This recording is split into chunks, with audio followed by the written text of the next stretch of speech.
Assalamualaikum warahmatullahi wabarakatuh.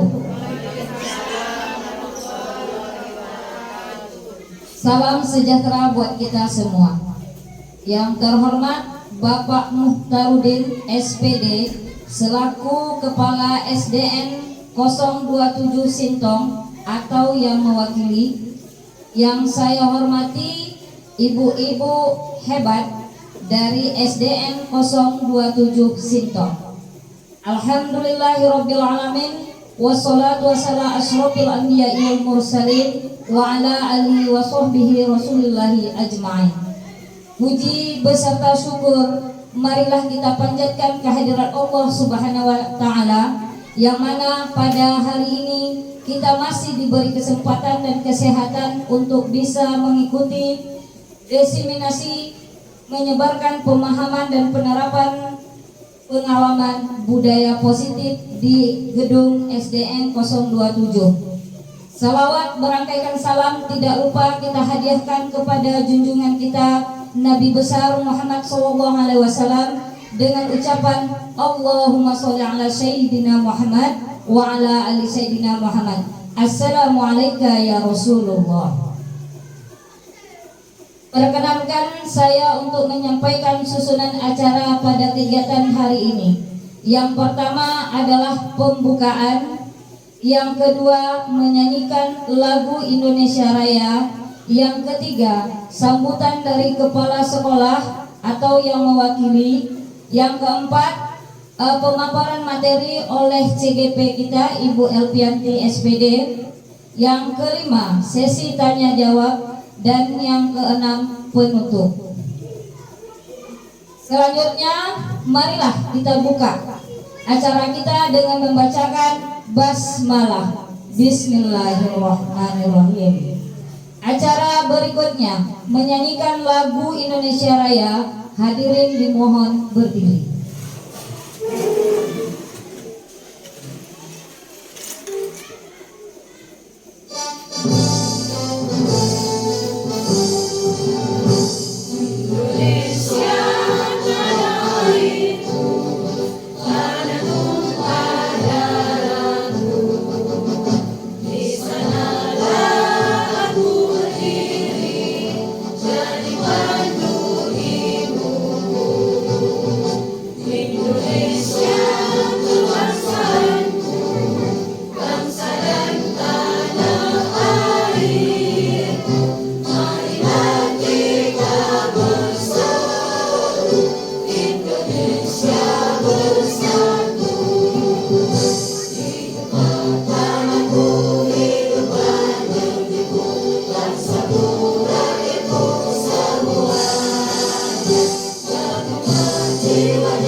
Hadirin dimohon duduk kembali. Baiklah, kita lanjutkan acara kita berikut. Baiklah, kita lanjutkan acara kita berikutnya, yaitu yang ketiga, sambutan dari Kepala Sekolah SDN 027. Dalam hal ini akan diwakili oleh Wakaur Kesiswaan. Kepada Ibu Elvi, waktu dan tempat kami silakan.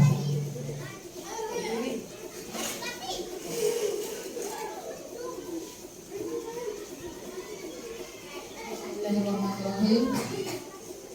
Assalamualaikum warahmatullahi wabarakatuh. Alhamdulillahirabbil alamin.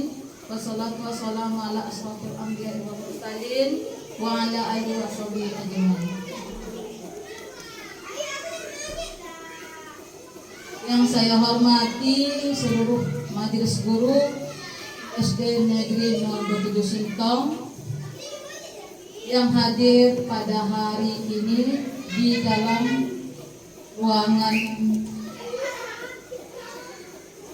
atau tempat yang istimewa ini. Puji syukur kehadiran Allah Subhanahu wa Ta'ala yang telah melimpahkan rahmat serta karunia-Nya kepada kita sehingga kita diberi kesehatan dan nikmat yang sangat besar sehingga kita dapat berkumpul di sini dalam rangka yaitu seminar pendidikan yang atau diseminasi menyebarkan pemahaman dan penerapan pengalaman budaya positif yang akan disampaikan oleh sahabat kita yaitu Ibu Elvianti SPD yang mana beliau adalah merupakan dari program guru penggerak yang diikutinya yakni melakukan aksi nyata yang merupakan salah satu bagian dari program guru penggerak. Dengan memperbanyak selawat kita dapat syafaatnya di yaumil akhir nanti. Amin, amin ya rabbal alamin. Baiklah, di sini saya akan menyampaikan sedikit tentang dalam melaksanakan atau mengikuti seminar ini. Harapan kita semua kiranya seminar yang kita lakukan ini dapat memberikan kita dampak yang positif bagi kita semua. Budaya positif ini merupakan bagian dari filosofis pendidikan yang disampaikan oleh Bapak Ki Hajar Dewantara, yaitu menanamkan budaya positif kepada peserta didik sehingga peserta didik kita dapat atau mempunyai jiwa yang sehat dan rohani yang kuat. Dan harapan saya lagi untuk kita semua, marilah kita ikut dengan baik seminar ini, yang mana seminar ini mengenai pendidikan dan sangat banyak manfaatnya bagi kita semua.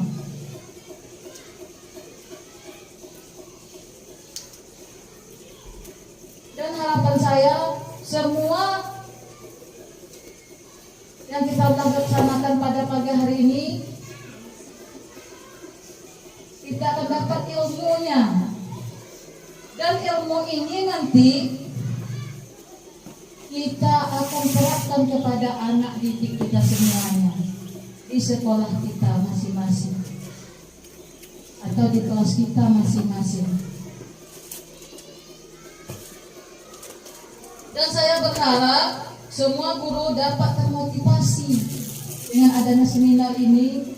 Semua guru dapat termotivasi untuk ikut dalam guru penggerak. Dan kita selaku guru kita bisa menanamkan budaya positif kepada seluruh murid sehingga masyarakat melihat kegiatan kita di sekolah ini. Dan hanya itu yang dapat saya sampaikan. Lebih dan kurang saya mohon maaf. Saya sudahi, wabillahi taufiq wal hidayah. Assalamualaikum warahmatullahi wabarakatuh.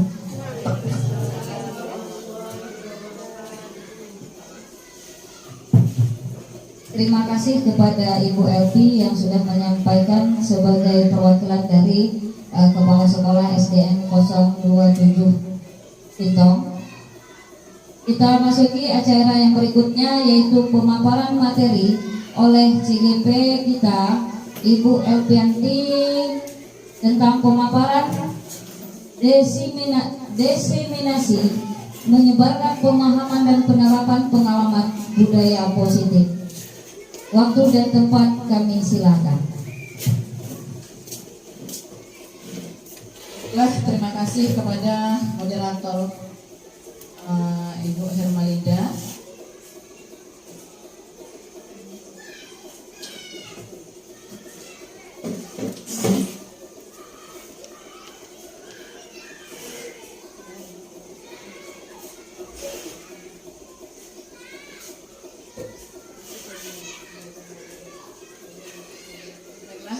Assalamualaikum warahmatullahi wabarakatuh. Pertama-tama marilah kita ucapkan puji syukur kita kehadiran Allah Subhanahu wa taala, karena atas karunia-Nya lah kita bisa berkumpul di sekolah dan di ruangan yang sederhana ini dalam rangka diseminasi menyebarkan pemahaman dan penerapan pengalaman budaya positif. Selawat beriring salam tak pernah lupa kita hadiahkan kepada junjungan kita Nabi besar Muhammad sallallahu alaihi wasallam dengan ucapan Allahumma sholli ala sayyidina Muhammad wa ala alihi sayyidina Muhammad. Semoga dengan banyaknya berselawat kita akan mendapat syafaat di yaumil akhir nanti. Amin amin ya rabbal alamin. Terlebih dahulu perkenalkan saya Elvianti, yaitu calon guru penggerak angkatan 11. Di sini sebelumnya saya mohon maaf terlebih dahulu kepada Bapak Ibu. Di sini maksudnya bukan saya menggurui atau bukan saya merasa lebih hebat di sini. Tujuan saya di sini untuk berbagi, hanya untuk berbagi praktik baik, yaitu mengenai budaya positif yang telah kami pelajari selama mengikuti guru penggerak ini, kurun waktu selama 2 bulan, yaitu pada modul 1.4, yaitu tentang menyebarkan pemahaman dan penerapan pengalaman budaya positif.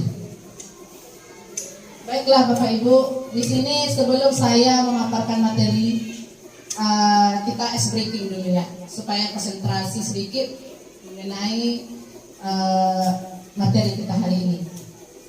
Baik Ibu, hari ini kita akan ice breaking. Nanti Ibu kalau saya bilang cacing, berarti itu cacing biasanya pendek. Kalau saya bilang ular panjang. Jadi ini kita coba dulu ya Ibu-Ibu. Cacing pendek, ular panjang. Jadi nanti kebalikan dari semua ini kita ucapkan. Kita lanjut ya, selanjutnya mengenai budaya positif. Pasti Ibu-Ibu semua sering mendengar kata positif. Apa itu makna dari positif di sini? Positif apa artinya? Iya, positif itu tentu hal-hal yang baik, lawan dari kata negatif. Di sini yang kita pelajari yaitu budaya positif. Budaya positif merupakan perwujudan dari nilai-nilai atau keyakinan universal yang diterapkan di sekolah. Budaya positif dapat mendorong murid untuk mampu berpikir, bertindak, dan mencipta sebagai proses memerdekakan dirinya, sehingga murid mampu mandiri dan bertanggung jawab. Adapun konsep dari budaya positif itu ada 7. Yang pertama, perubahan paradigma belajar. Yang kedua, disiplin positif. Yang ketiga, kebutuhan dasar manusia. Keempat, motivasi perilaku manusia. Yang kelima, posisi kontrol guru. Dan yang keenam, keyakinan kelas. Dan yang terakhir, segitiga restitusi. Nanti akan kita jelaskan satu persatu di sini ya. Baiklah, selanjutnya yaitu pembelajaran dengan paradigma baru. Pembelajaran Pembelajaran dengan paradigma baru merupakan pembelajaran yang dirancang berdasarkan prinsip pembelajaran berdiferensiasi, sehingga para peserta didik belajar sesuai kebutuhannya berdasarkan tahap perkembangan sesuai teori psikologi modern untuk mewujudkan profil pelajar Pancasila. Ya, seperti yang sudah kita ketahui, profil pelajar Pancasila itu ada 6 elemen. Itu yang sering kita terapkan ketika kita mengajar di kelas. Yang pertama yaitu beriman dan bertakwa kepada Tuhan Yang Maha Esa dan berakhlak mulia. Dan yang kedua adalah berkebinekaan global. Yang ketiga bergotong royong. Yang keempat mandiri. Yang kelima kreatif dan bernalar kritis. Itulah dia profil pelajar Pancasila yang kita ketahui selama ini. Selanjutnya disiplin positif. Yang kedua disiplin positif. Disiplin positif adalah pembiasaan-pembiasaan hal baik yang mencakup sikap atau perilaku maupun tutur kata oleh seluruh warga di sekolah, terutama bagi murid, agar dapat berkembang menjadi pribadi yang kritis, mandiri dan bertanggung jawab.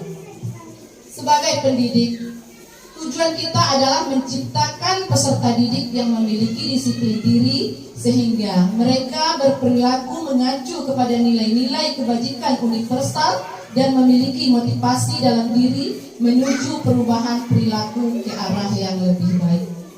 Selanjutnya, yang ketiga yaitu kebutuhan dasar manusia. Kebutuhan dasar manusia merupakan sesuatu yang kita lakukan untuk mendapatkan apa yang kita inginkan. Seluruh tindakan yang kita lakukan memiliki tujuan. Semua usaha terbaik yang kita lakukan agar kebutuhan dasar kita terpenuhi dengan baik.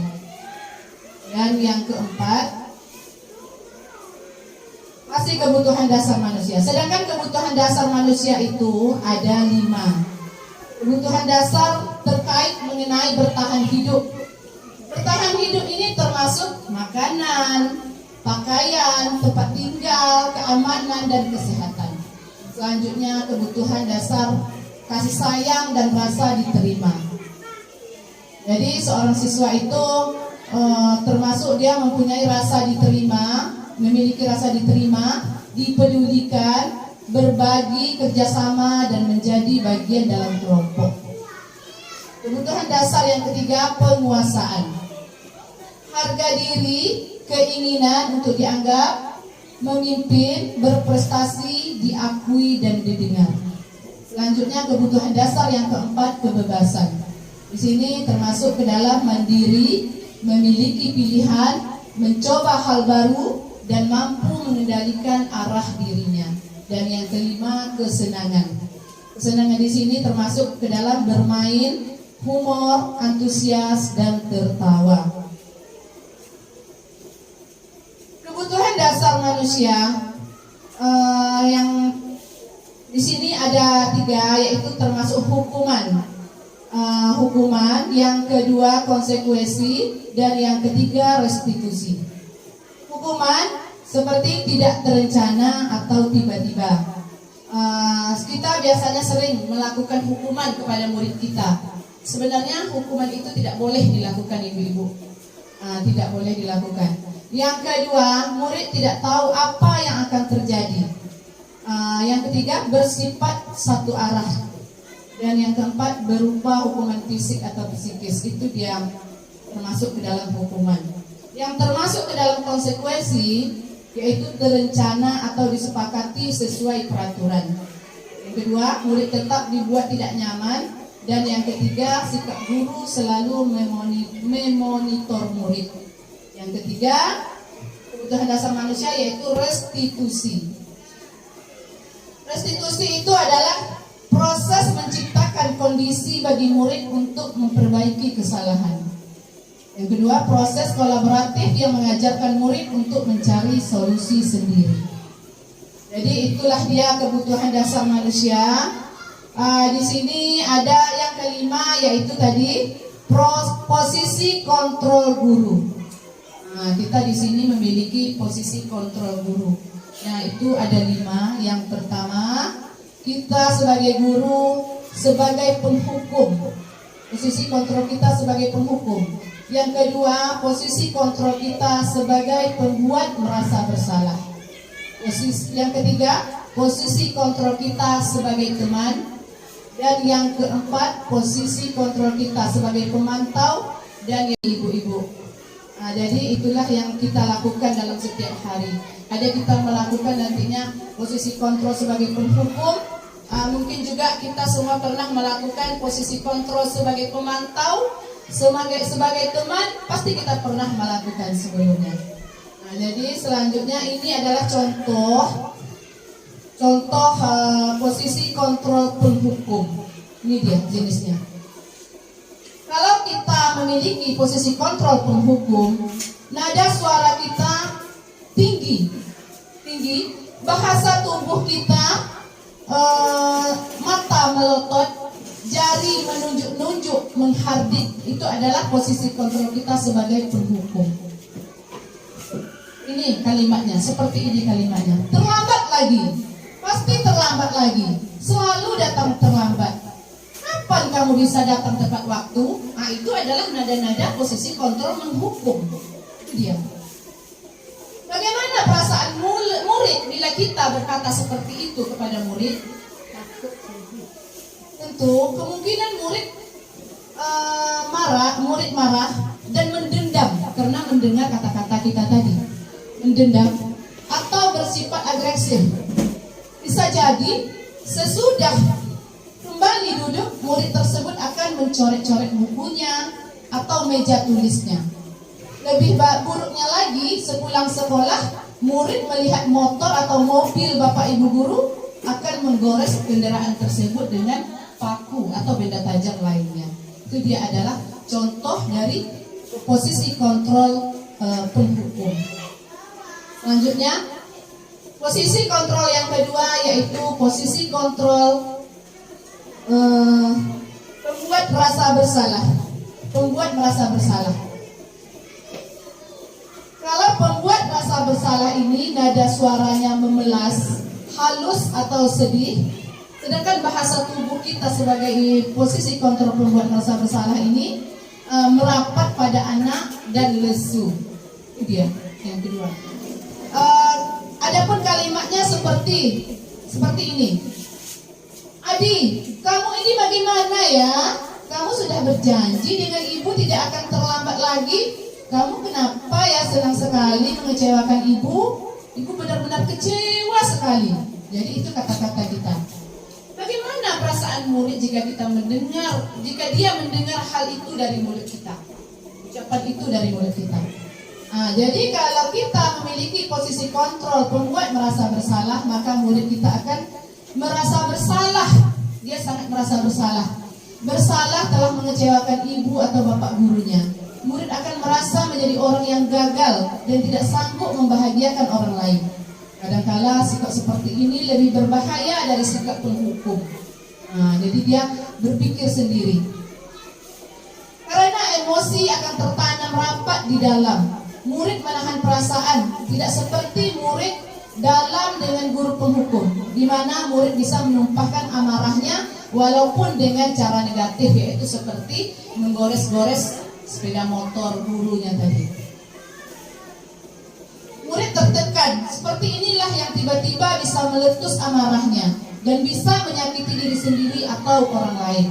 Begitulah kalau pembuat merasa bersalah. Selanjutnya, posisi kontrol yang ketiga yaitu kita sebagai teman.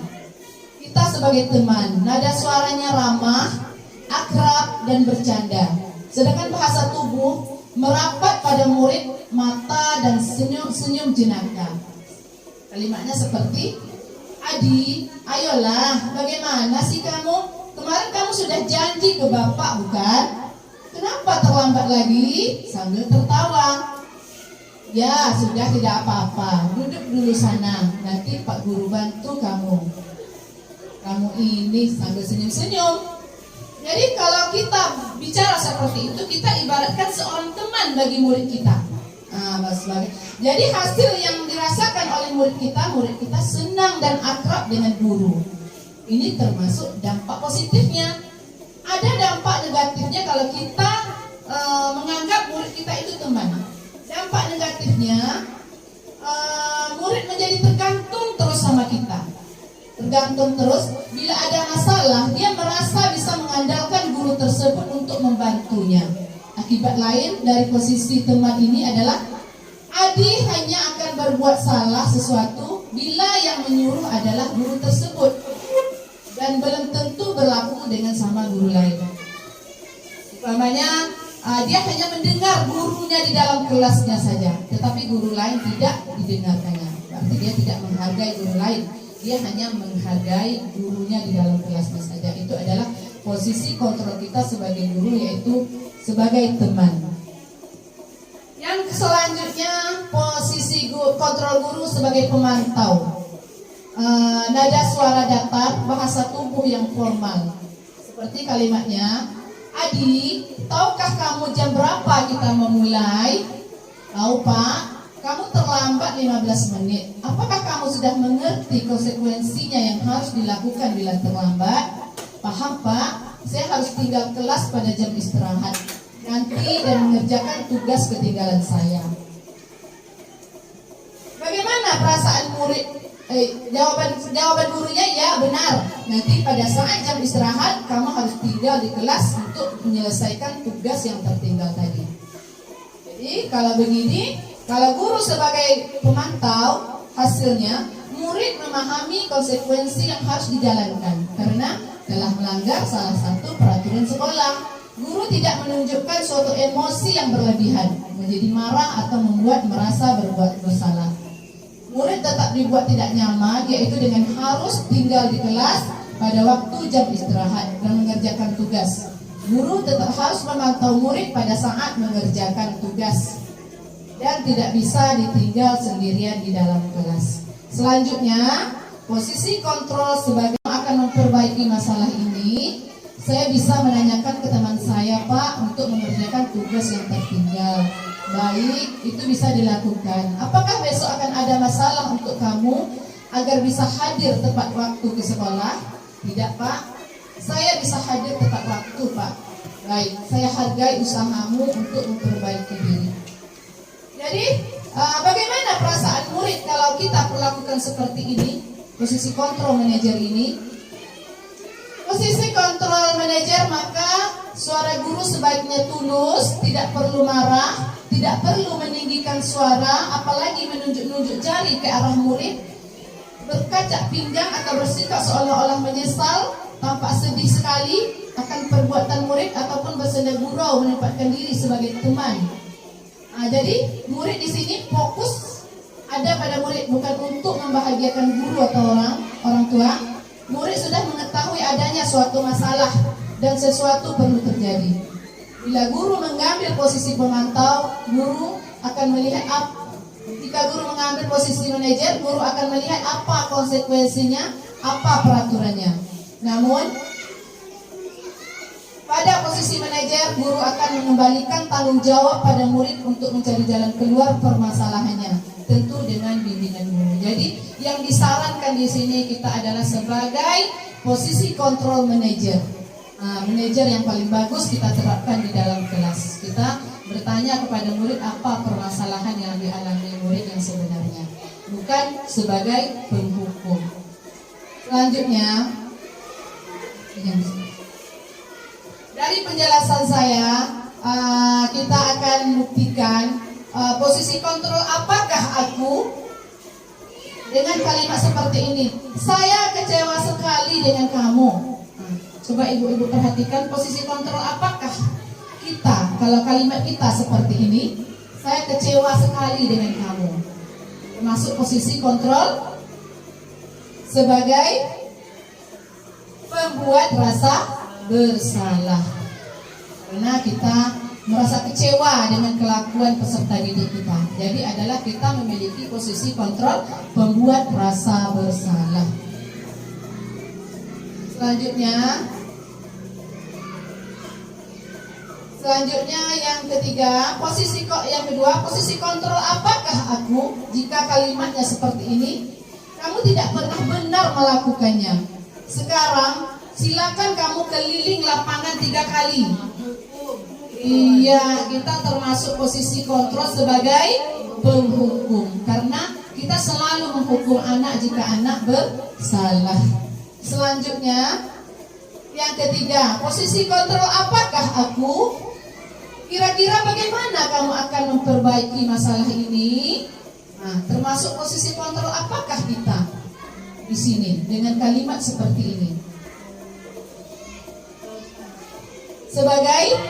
Sebagai manajer, ini dia yang kita terapkan seharusnya di dalam kelas. Kita bertanya, bagaimana kira-kira kamu akan memperbaiki masalah? Karena posisi kontrol manajer ini bukan mencari siapa yang salah, tetapi mencari solusi dari permasalahan yang kita hadapi.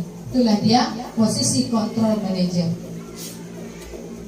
Selanjutnya ada lagi, posisi kontrol apakah aku? Ayo lakukan demi bapak dan ibu. Nah, ini posisi kontrol apakah ibu-ibu? Dari penjelasan saya tadi, posisi kontrol sebagai apa? Sebagai teman, ya, sebagai teman. Berarti kita menganggap peserta didik kita adalah teman. Selanjutnya yang terakhir, posisi kontrol apakah aku? Kamu terlambat 15 menit. Apakah kamu sudah mengerti konsekuensi yang dilakukan bila terlambat? Sebagai apa? Sebagai pemantau. Posisi kontrol sebagai pemantau. Selanjutnya, ya, ini ada yang keenam, kita masuk keyakinan kelas. Collaboration is key for team success. With ClickUp, you can easily manage your team's tasks and timelines in one app.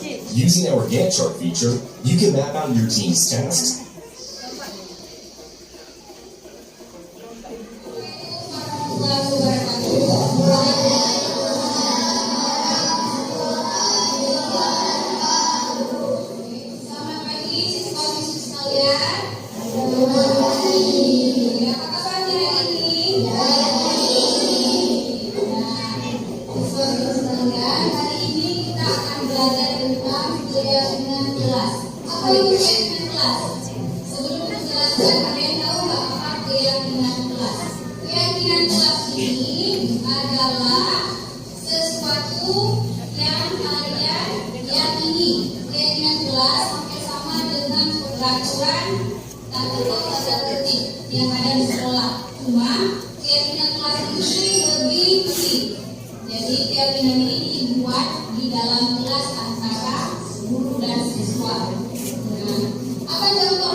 Dari video ini, sebelum kita membuat keyakinan kelas, ini ada video mengenai membuat keyakinan kelas.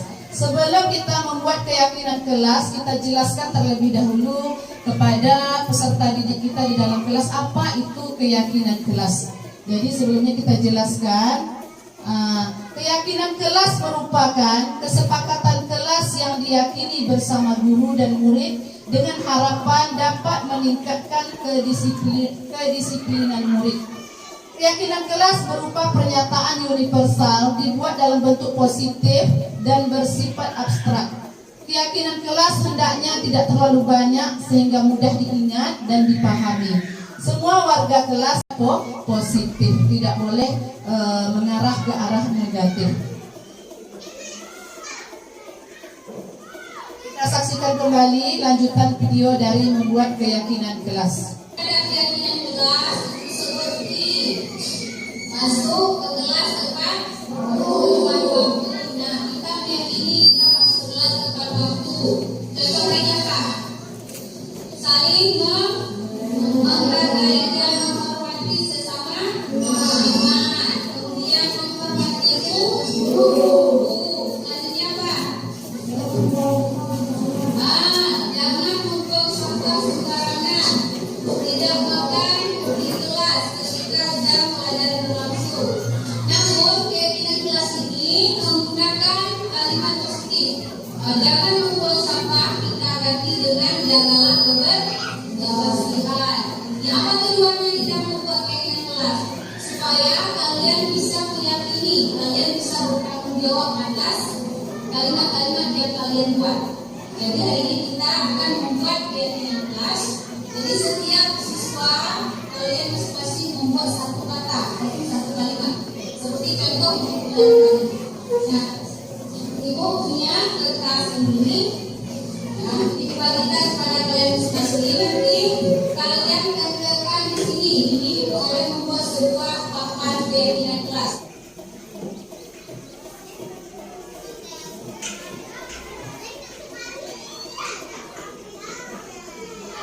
Nah, jadi keyakinan kelas itu dibuat oleh masing-masing peserta didik.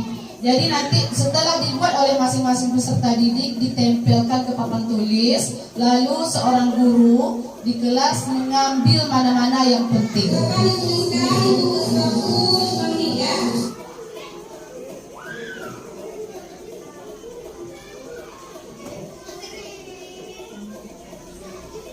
Jadi seperti yang kita lihat di video tadi, keyakinan kelas itu harus menggunakan kata-kata positif seperti jangan terlambat datang ke sekolah. Nah, jadi kita buang kata jangannya, kita ganti menjadi datanglah tepat waktu. Selanjutnya apa lagi? Jangan membuang sampah sembarangan. Jadi kita ganti dengan kata-kata buanglah sampah pada tempatnya. Jadi keyakinan kelas itu kita buat bersama dengan peserta didik kita. Kenapa kita buat bersama mereka? Karena nanti jika suatu saat mereka melanggar dari keyakinan kelas tersebut, maka kita bisa mengutarakan keyakinan kelas yang telah kita buat bersama-sama tersebut. Jadi dengan adanya keyakinan kelas yang kita buat, mereka tidak akan melanggar keyakinan kelas yang telah dibuat. Selanjutnya segi yang terakhir, yang ketujuh, yaitu segitiga restitusi. Segitiga restitusi adalah suatu proses dialog yang dijalankan guru atau orang tua agar dapat menghasilkan murid yang mandiri dan bertanggung jawab. Segitiga restitusi membantu murid memiliki tujuan, disiplin positif, dan memperbaiki dirinya setelah berbuat salah. Restitusi bukan untuk menembus kesalahan, namun untuk belajar dari kesalahan. Segitiga restitusi ini ada 3. Yang pertama, menstabilkan identitas. Menstabilkan identitas yaitu berbuat salah itu manusiawi. Tidak ada manusia yang sempurna. Bapak Ibu juga pernah melakukan kesalahan seperti itu. Bapak Ibu tidak tertarik mencari siapa yang salah, tapi Bapak Ibu ingin mencari solusi dari permasalahan ini. Kamu berhak merasa begitu. Itulah kalimat-kalimat jika kita menstabilkan identitas dalam melaksanakan segitiga restitusi. Yang kedua, validasi tindakan yang salah. Seperti kalimatnya seperti ini. Yang pertama, kamu pasti punya alasan mengapa melakukan hal itu. Yang kedua, padahal kamu bisa melakukan yang lebih buruk dari ini ya. Yang ketiga, kamu patut bangga pada dirimu sendiri karena kamu telah melindungi sesuatu yang penting buatmu. Segitiga restitusi yang ketiga yaitu menanyakan keyakinan. Apa keyakinan kelas kita? Nilai-nilai apa yang kita telah sepakati? Seperti apa gambaran kelas yang ideal menurut kamu? Kamu mau jadi orang yang seperti apa?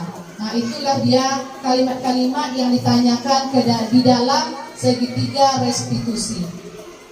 Seperti yang pernah saya lakukan, yaitu di kelas 5 itu ibu-ibu, saya pernah melakukan segitiga restitusi. Bisa kita melihat videonya sebentar.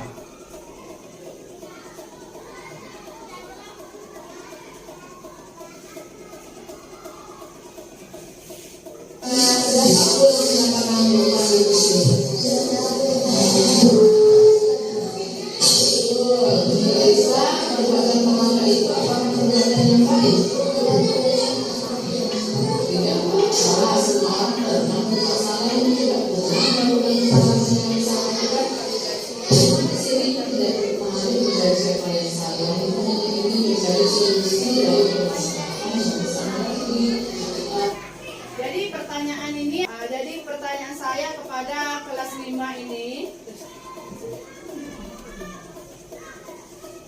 yaitu tentang memvalidasi tindakan. Yang memvalidasi tindakan yang salah tadi, kita bertanya dulu kepada murid, apa penyebab yang dia lakukan sehingga dia terlambat masuk ke kelas.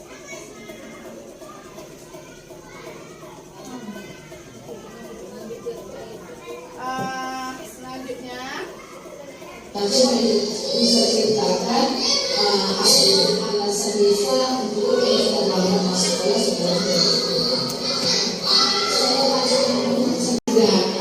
keyakinan kelas yang perlu kita buat bersama-sama. Kira-kira keyakinan apa yang berkaitan dengan hal ini?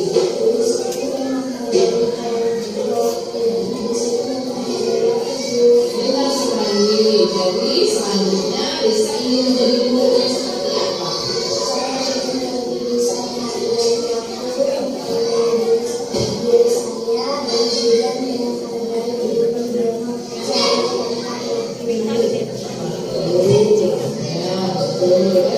Sekarang Lisa sudah mendapat solusi dari permasalahan Lisa. Ibu yakin pasti bisa menanamkan nilai itu dengan baik, yaitu dengan bisa mengatur waktu dan kita. Bisa? jadi itulah video mengenai penerapan segitiga restitusi yang saya lakukan kemarin, yaitu di kelas 5. Jadi di sana kita telah menanyakan keyakinan kelas yang telah kita buat bersama-sama. Itulah dia penjelasan dari saya, pemaparan materi dari saya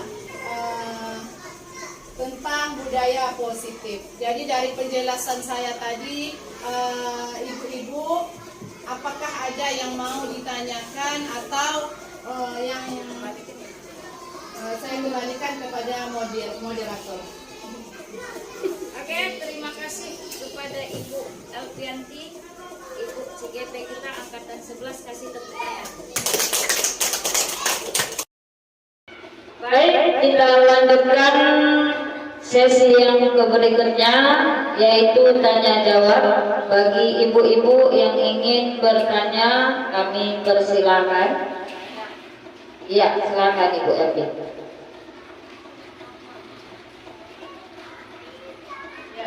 Nama saya Elvi Fitri Jumedi, ingin menanyakan kepada Ibu Elvianti terkait dengan budaya positif yang telah Ibu sampaikan tadi. Saya ingin menanyakan, mengapa budaya positif di sekolah merupakan hal yang sangat penting?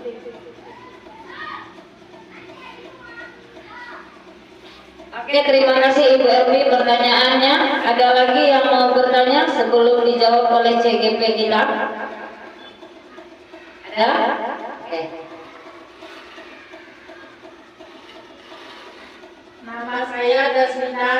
Saya ingin bertanya kepada Ibu Elvianti, apa fungsi dari kegunaan dari keyakinan kelas itu?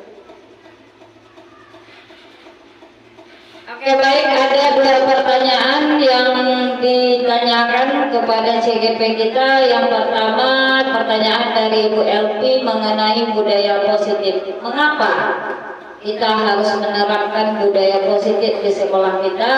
Dan pertanyaan yang kedua, untuk apa sih keyakinan kelas dibuat di sekolah kita? Iya, kita kasih kesempatan kepada Ibu Elvianti untuk menjawabnya. Terima kasih kepada Ibu Moderator.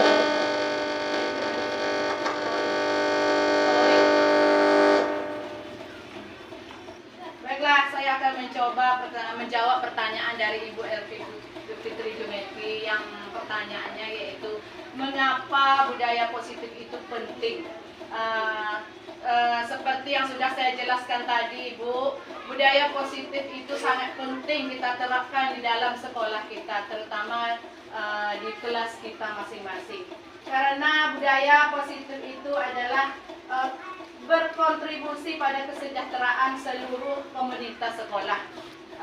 Ketika siswa merasa aman, siswa lebih cenderung terlibat dalam posisi belajar.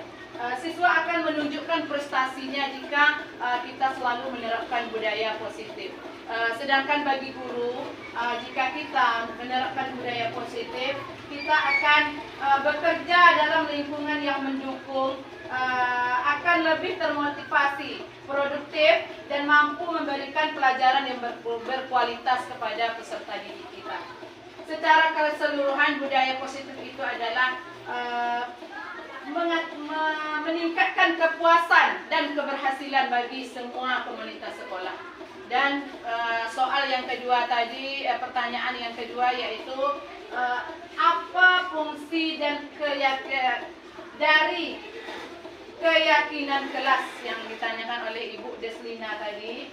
Keyakinan kelas dapat kita terapkan untuk membangun budaya positif di dalam kelas kita.